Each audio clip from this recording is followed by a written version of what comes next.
எந்த படம் இருக்க வேண்டும் என்பது மாநாடு நடத்துபவர்களின் உரிமை என பாஜக மூத்த தலைவர் தமிழிசை சவுந்தரராஜன் தெரிவித்துள்ளார். மதுரை விமான நிலையத்தில் செய்தியாளர்களிடம் மதுரை மாநாட்டின் முகப்பில் வைக்கப்பட்டிருந்த பெரியாரின் புகைப்படம் நீக்கப்பட்டது குறித்து விளக்கமளித்து பேசிய அவர், ஒரு மாநாட்டில் எந்த படம் இருக்க வேண்டும் என்பது மாநாடு நடத்துபவர்களின் விருப்பம் மற்றும் உரிமை என்றார். இதே திமுகவை நான் கேட்கிறேன், உங்கள் மாநாட்டில் முருகர் படம் வைக்க சொன்னால் வைப்பீர்களா அல்லது மீனாட்சி அம்மன் படத்தை வைக்க சொன்னால் வைப்பார்களா என கேள்வி எழுப்பினார். மேலும் திமுக தலைமையிலான கூட்டணி தோல்வியை சந்திக்கும் என்றும் அவர் அப்போது தெரிவித்தார். உங்கள் கூட்டணியில் திராவிட கட்சிகள்லாம் இருக்குது, ஆனால் பெரியாருடைய புகைப்படத்தை மேடையில் அகற்றியிருக்காங்கன்றாங்க. அதாவது அந்த எந்த படம் இருக்க வேண்டும் என்பது அந்த மாநாடு நடத்துபவர்களின் உரிமை.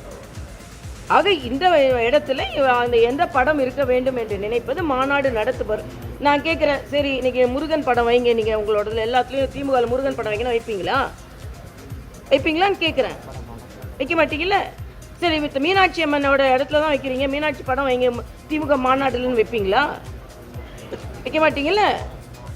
ஆக அவங்க கொள்கை, அவங்க மாநாட்டில் யாரோட படம் இருக்க வேண்டும் என்று நினைக்கிறார்களோ அவர் படம் இருக்கணும்.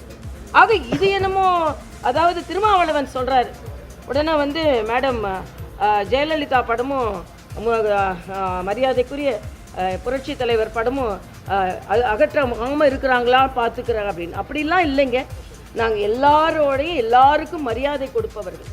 ஆனால் எந்த கொள்கையை முன்னெடுத்து செல்கிறோமோ அந்த கொள்கையில் சில மாறுபாடுகள் இருக்கிற தலைவரின் படையும் அங்கே இருக்கணுமான்னு யோசனை பண்ணாங்க, அவ்வளவுதான்.